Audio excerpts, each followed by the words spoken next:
I'm so sorry because this closed session and even the final remarks, we will speak in Portuguese. In Portuguese, yes, in Portuguese. But I promise you, Eileen, all of you that use only the English, not the Portuguese, then when Maria Emília Brandão dos Santos sent me an email with final remarks attached, I will translate into English and I will send you.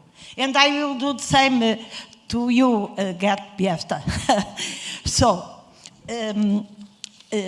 cabe-nos agora, nesta sessão final, de facto eu estou quase para fazer a mesma coisa que a professora Ange fez esta manhã, porque eu não consigo ver, veja aí uma sombra de luz, estão todos iluminados. Mas então, cabe-nos agora, nesta sessão final, apresentar aquilo que serão as recomendações para uma agenda para este século XXI. E como talvez deram conta, a professora Maria Emília Brandão dos Santos, nós aliás anunciámos isso logo na sessão de abertura, que a professora Maria Emília Brandão dos Santos foi estes 2 dias, esteve ali, e eu que sentei a ver se ela fazia um bocadinho de intervalo, nunca fez, esteve sempre a ter. E, portanto, vai ser esse trabalho que ela realizou sob a sua leitura do que se passou estes 2 dias que nós vamos apresentar. E vai também ser o texto numa versão final, que depois teremos no próprio site do Edlog e que eu acabei de prometer a quem domina apenas a língua inglesa que o traduzirei. And I will do the translation even before the summer holidays. And usually my summer holidays are in August. Então, eu vou apresentar a professora Maria Emília Brandão dos Santos, que muitos de nós, portugueses e não só, conhecemos, por várias das atividades que ela tem tido ao longo da sua vida e ao longo da sua carreira académica. E eu devo dizer que algumas destas atividades, quando eu li o currículo, disse, eu lembro-me da Rua de Sésamo. E, portanto, alguns dos mais novos também se lembrarão disso. Mas eu vou começar pelo mais presente.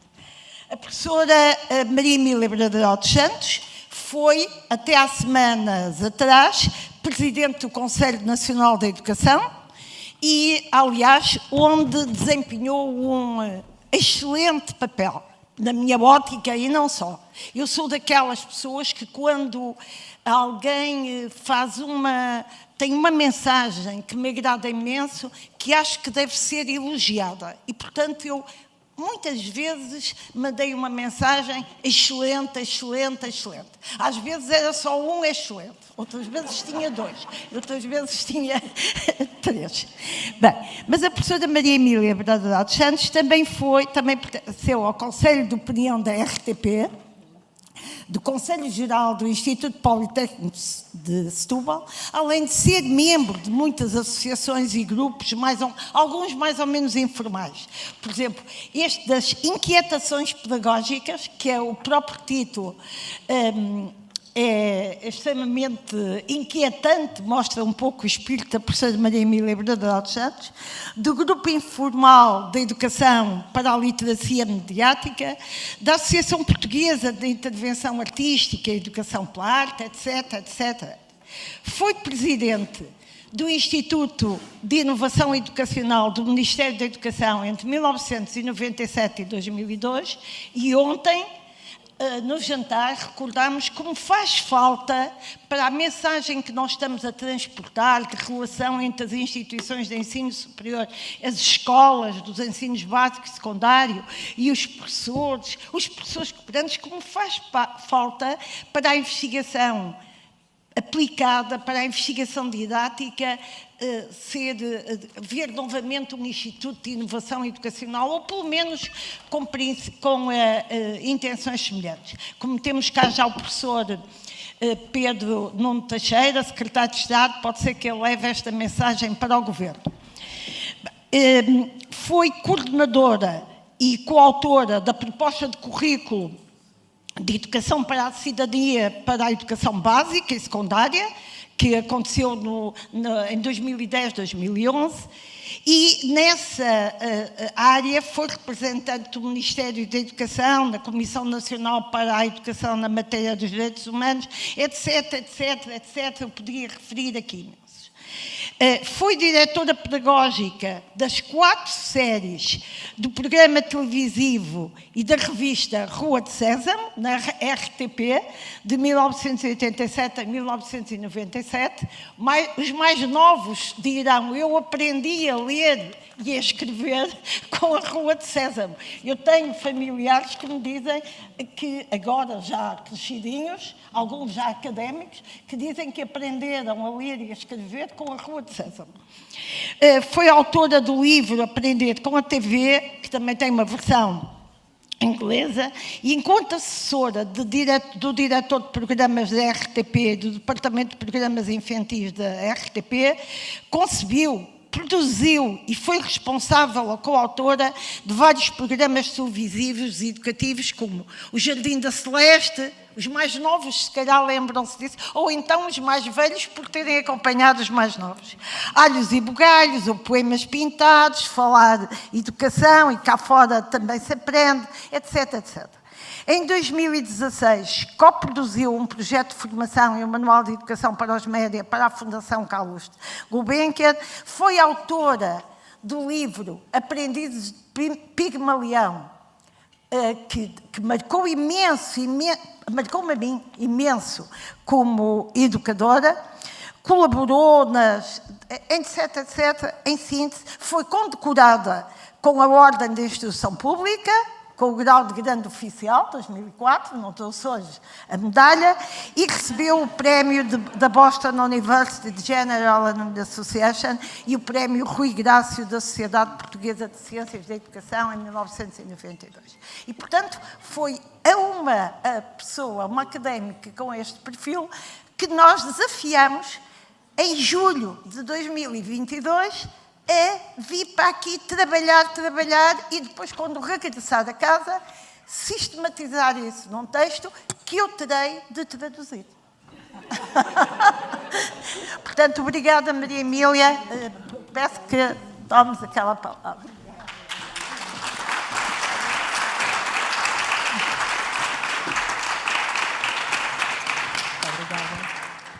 Muito obrigada. Estou embaraçada, não só com este currículo, este peso, que agradeço imenso à Carlinda este levantamento, mas também com a comunicação anterior, que foi excelente e quase que apetecia a gente ir-se embora com ela, não é?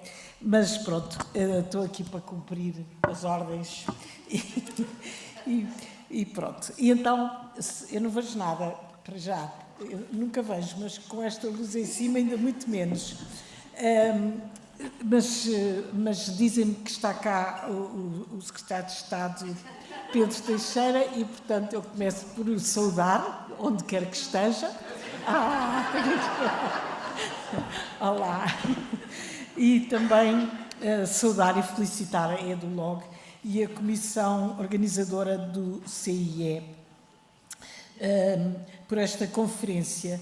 Saudar também os colegas oradores das várias nacionalidades presentes e os participantes e resistentes desta sexta-feira, não é? Dizem-me que agora que há sítios em que agora se diz assim: saudações feitas, protocolo arrumado, vamos a isto. E então é um bocadinho esse o espírito. Mas eu ainda queria agradecer muito à professora Carlinda Leite, não só a sua generosidade das afirmações, mas o convite para estar aqui, porque foi uma oportunidade excelente de terminar a minha vida como presidente do CNEC. Já não sou neste momento, mas quer dizer, ainda ficaram estas pontas, não é? E foi ótimo poder terminar assim, porque foi muito, muito interessante. Eu também queria felicitar todos por uma outra razão. Eu tenho um amigo que é professor na Universidade dos Açores e que ele é sul-americano, e ele um dia fez-me um comentário que eu achei muito interessante, é o Pedro Gonzalez, se calhar alguns conhecem. Ele disse, isto nos congressos de médicos discute-se investigação, nos congressos dos professores discute-se legislação. E eu acho que temos que nos dar todos os parabéns, porque desta vez ninguém discutiu legislação e andámos aqui a discutir investigação. Outra razão, e acho que foi um bom exemplo de que isso é possível e que esperemos que seja também um sinal, um anúncio de mudança, um sinal de que a investigação, a educação está em crescimento e permitirá cada vez mais decisões informadas, quer ao nível das políticas públicas, quer dos atos pedagógicos, quer das escolas, quer da própria formação de professores, que é o que aqui nos traz. Mas a formação de professores, como a própria educação, não pode reduzir-se aos resultados da investigação, como tão bem nos mostrou há bocadinho o Gert Biesta. Eu não vou fazer uma síntese daquilo que foi dito, e é costume dizer, foi tão rico que não é possível, mas é que foi mesmo, e portanto, não sei se... Mas enfim, vou dizer o que é que... o meu olhar, a minha perspectiva, e continuarei, portanto, a felicitar a organização e a EduLog, primeiro por terem conseguido fazer esta conferência sobre investigação na formação de professores, e não a tal sobre legislação, a segunda pela variedade do tipo de investigações que foi aqui apresentado e que, de facto, cobriu, apesar de tudo, foram só 2 dias, mas cobriu vários tipos, não é? Desde a investigação inspirada mais na economia da educação, que o Dr. Pedro Freitas nos trouxe, a investigação com base na análise documental, que a professora Carlinda Leite nos trouxe, e a investigação assenta em análises de casos, como nos trouxe, por exemplo, o professor João Pedro da Ponte. Uma terceira razão de felicitações, digamos, é que houve também investigações sobre aspectos que são muito importantes e que são muitas vezes esquecidos ou ignorados, como é o caso da investigação sobre a aprendizagem da leitura e da escrita, que nos trouxe a doutora Isabel Leite. Sobretudo a parte da escrita, não é? Da leitura, até tivemos também a professora Kate Walsh, mas a parte da escrita, de facto, não é esquecida como aprendizagem e é esquecida na investigação. Uma quarta razão para nos felicitarmos é ter emergido das várias comunicações, em consonância, aliás, com a conferência do professor António Nóvoa e com a sua defesa de um terceiro género de conhecimento, o conhecimento profissional docente. Acho que isso é que, de facto, atravessou todos estes 2 dias de comunicações, a consciência de que o conhecimento profissional docente muitas vezes é pouco reconhecido, é pouco valorizado na formação que se dá aos professores, na investigação e nas instâncias que a reconhecem, como a FCT, e é pouco valorizado na carreira também dos professores de todos os níveis e designadamente no superior. Uma quinta razão de felicitação é ter sido sublinhado como agenda a importância da prática na formação inicial de professores. A prática, quer integrada na formação, quer depois na transição para a vida profissional. A importância e o misterioso desaparecimento da prática e do seu acompanhamento nos anos decisivos, aqueles anos primeiros de que falava também o António Nóvoa, aqueles anos iniciais da profissão. E quando falo do misterioso desaparecimento, é porque a legislação prevê e contempla que exista unidades de prática curricular integrada na formação inicial, não é? E, no entanto, isso parece estar reduzido ao mínimo e mesmo estando na lei estabelecido, um determinado número mínimo que não é, ao que me dizem, cumprido. Mas na parte da discussão eu espero que haja aqui na assistência uma pessoa que sabe muito mais disso do que eu. Depois, a importância da reflexão sobre a prática, pareceu-me, sobre essa prática, tanto numa situação de integração no currículo como nos anos de transição, a importância que foi dada a esse acompanhamento, a esse enquadramento, não é, desses primeiros anos. E há uma sexta felicitação à importância dada à reflexão sobre essa prática e à ausência de condições para essa reflexão. E lamentámos a ausência de condições para essa. Como disseram na assistência hoje de manhã, ou ontem de manhã, já não sei, com 200 alunos e o excesso de burocracia, como fazer essa reflexão e essa análise sobre a prática. Mas a verdade é que houve aqui um trabalho, uma investigação muito, muito interessante sobre isso, que não é obviamente para fazer todos os dias, mas nem para todas as unidades curriculares, mas que foi um ótimo exemplo. Depois, ainda, um sétimo motivo de felicitações, ter havido uma inspiração internacional, não só através dos oradores estrangeiros, excelentes todos, mas também nas próprias investigações dos portugueses. Isso já é habitual, haver uma inspiração dos Estados Unidos ou do Reino Unido, do Japão, não estava à espera, e houve um excelente trabalho inspirado no Japão, não é? O mundo está, de facto, cada vez mais pequeno. Uma oitava, e parece-me que é a última, razão de felicitação é que a investigação orientada para fins diferentes, a investigação foi apresentada, foi orientada para fins diferentes, para fundamentar políticas públicas de educação, para identificar pontos que é necessário melhorar na organização e no currículo da formação de professores, de que foi um bom exemplo o estudo da professora Carlinda Leite e da professora Fátima Sousa Pereira sobre a formação dos docentes responsáveis por certas unidades curriculares ligadas à prática. E para propor formas de agir que diversifiquem e melhorem a formação de professores inicial e contínua, em consonância com uma pedagogia que se quer mais ativa e diversificada, como na investigação, que eu já referi várias vezes, porque apreciei muito do professor João Pedro da Ponte. Agora, portanto, 8 motivos para nos felicitarmos. Agora vou dizer um que me faltou, até hoje, até há bocado, agora já não faltou, que foi, no dia de ontem, faltou-me o para quê, não é? Uma reflexão sobre as finalidades da educação, do papel dos professores e daí sobre o papel da formação de professores. Ou seja, formar professores para que alunos, para que cidadãos, para que competências, para que sociedade. A educação agora, como todos sabemos, é uma educação para todos. A escola foi construída, não foi construída para todos, não é? E em Portugal só muito tardiamente é que começou a ser para todos.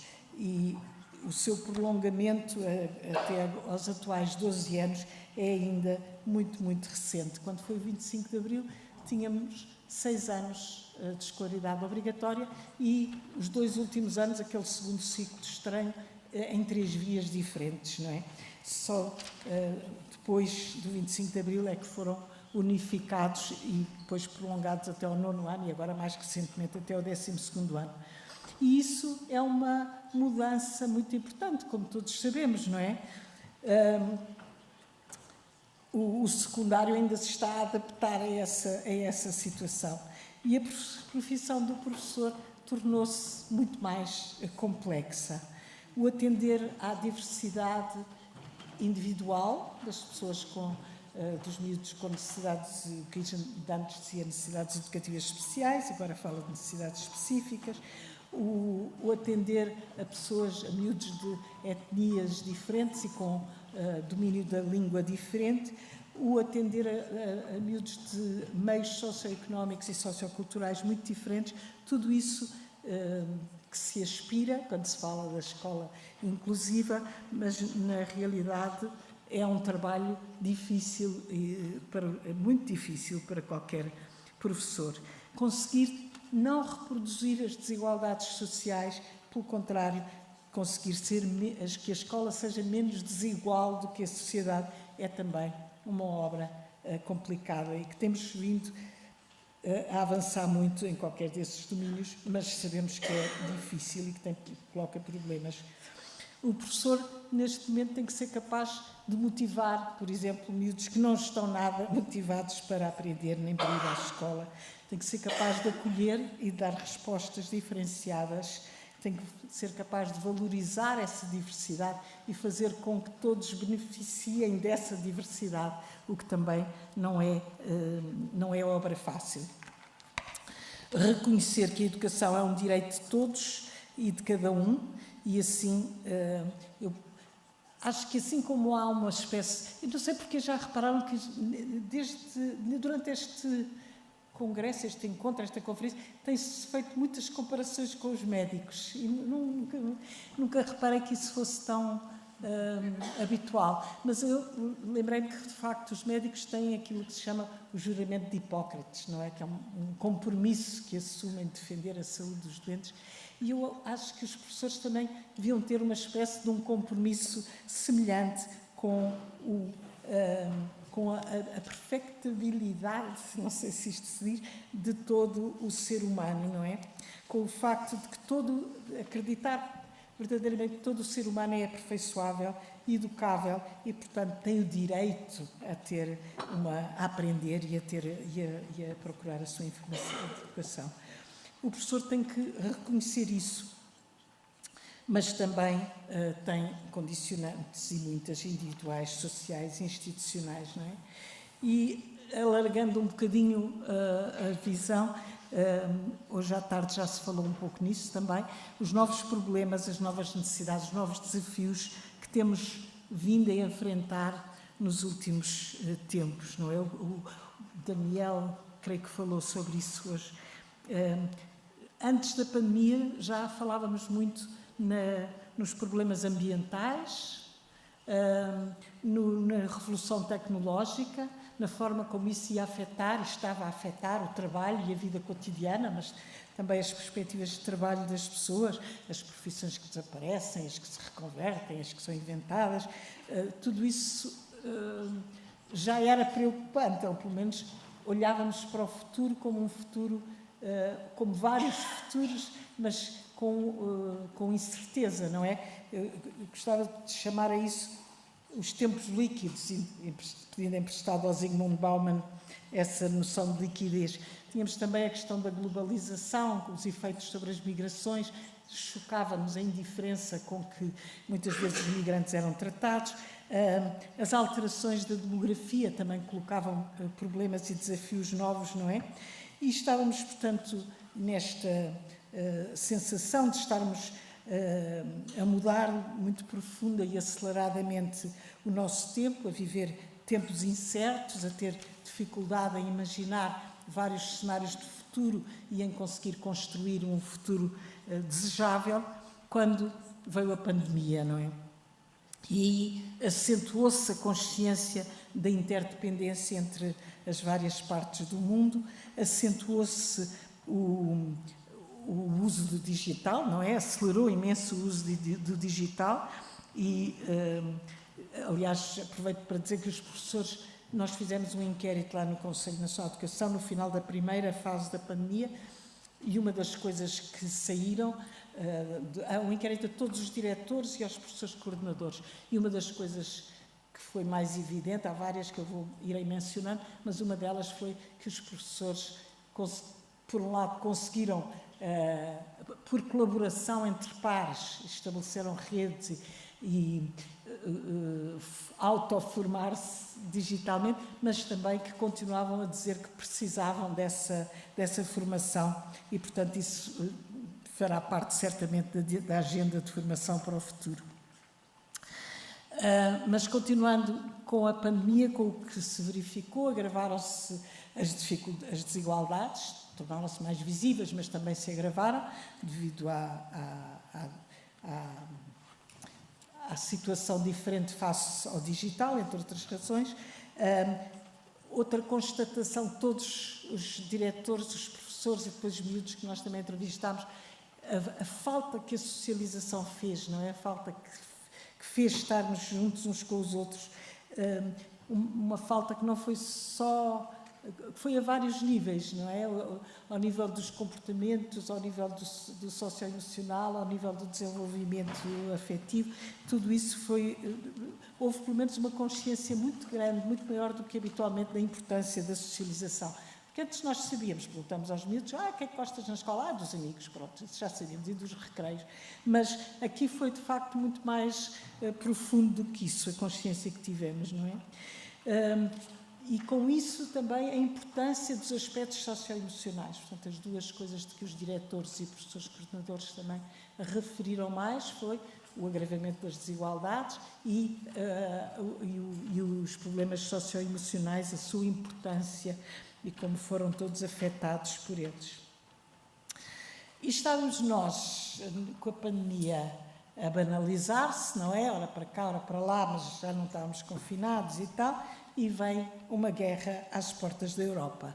E eu acho que outro dia falava com alguém que dizia o que mais estará para nos acontecer, não é? O que é que só se for a chegada de um ET, porque de facto ninguém esperava também que isto acontecesse. E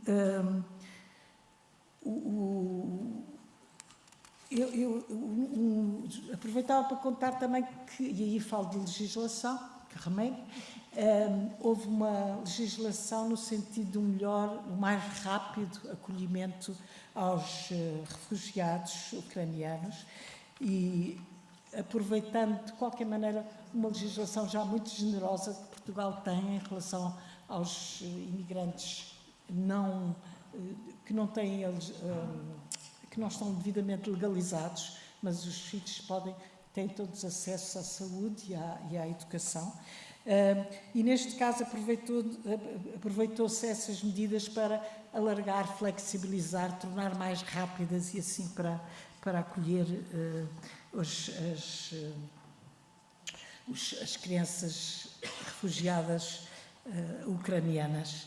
Mas, assim como a nível legislativo se estava a ocorrer isso, assim nas escolas e através da comunicação social íamos sabendo de coisas mais desagradáveis, como, por exemplo, um episódio de bullying numa escola com miúdos russos, quer dizer, acolhia-se muito bem, mas outro caso foi um manifesto contra a violência assinado por 7 ou 8 organizações de imigrantes que se queixavam de que muitas vezes na escola havia certas manifestações de xenofobia e até, em alguns casos, de violência. E outro caso foi ainda, por exemplo, o IAC, o Instituto de Apoio à Criança, que lançou uma campanha chamada, acho que nem mais um estalo, penso que é, porque constatou que com a pandemia tinha havido um recrudescimento da violência em casa, dos maus tratos, sobretudo a crianças. Portanto, o que nós concluímos daqui, e fizemos uma recomendação no que nem é sobre isso, é que, de facto, o que nós precisamos é de uma escola inclusiva, ou seja, que seja para todos e que dê respostas diferenciadas a grupos e a indivíduos diferentes. Ainda nos resultados, nos efeitos da pandemia, há um outro efeito que foi pouco falado, mas que eu acho que é muito importante e que nos deve orgulhar, penso eu, que foi um inquérito internacional levado a cabo pela DECO, que já tinha feito em 2016 também, sobre as instituições que merecem mais a confiança dos portugueses. E a que ficou em primeiro lugar não foi nem a Presidência da República, nem o Governo, nem as igrejas, nem a polícia, nem a universidade, não. Foi o sistema educativo público que ficou em primeiro lugar e com isso penso eu que as pessoas... E isso foi uma melhoria em relação a 2016. 2016 já não estava nada mal colocado, mas estava para aí em 5º ou 6º lugar, mas agora subiu, de facto, para 1º lugar. E eu acho importante dizer isto porque os professores sentem-se muitas vezes pouco reconhecidos, não é, pela sociedade, mas eu acho que isto mostra que as pessoas, os cidadãos, souberam ver o esforço que foi feito pelos professores e pelo sistema educativo durante a pandemia. Mas, enfim, voltando à nossa incerteza, cada vez temos mais a sensação de tempos incertos e de possíveis efeitos económicos e políticos que ainda não se manifestaram totalmente, efeitos também sobre... Há bocado falava dos problemas socioemocionais e eu acho que, de facto, aquele que neste momento mais receio, digamos, é a intolerância à incerteza, não é? Parece-me que essa é uma missão que os professores também têm que enfrentar e que não só para eles próprios, que também com certeza que sofrem com as dificuldades em enfrentar a incerteza, mas o serem capazes de, com os alunos, fazer face a essa incerteza. Tudo isto torna, de facto, o trabalho do professor extremamente complexo. E também o conceito de bom professor, não é? E, portanto, por exemplo, um outro exemplo é o do pensamento crítico. Todos estamos de acordo que o professor deve promover o pensamento crítico dos alunos, não é? Mas outro dia estive com uma senhora, uma grande física da Estónia, e eu disse-lhe, os meninos da Estónia têm muito bons resultados no PISA e tal. E ela disse-me assim, tem. Mas sabe que a metade da população não se vacinou porque é negacionista? Eu gostava de perceber o que é que esses bons resultados, afinal, querem dizer, não é? E isto vem um bocadinho também no seguimento desta última reflexão que tivemos do Guest Piesta. Portanto, sim senhora, vamos promover o pensamento crítico, mas até onde? Porque o negacionismo também é uma forma de pensamento crítico. E toda esta responsabilidade que pesa hoje tanto sobre os professores também se reflete na necessidade da formação de professores, e gostei muito da proposta que foi aqui feita de dar, não só de dar voz aos professores e de ouvir os professores sobre a sua formação, mas também, e sobre o seu desenvolvimento profissional, mas também sobre a absoluta necessidade de colaboração entre eles e de, como dizia a Ania, começarmos por nos obrigar nós a fazer o que lhes propomos. Eu acho que essa foi também uma ideia muito forte e interessante que apareceu aqui. Eu estou quase a terminar. Gostava de vos contar uma história engraçada, para não estarmos assim tão com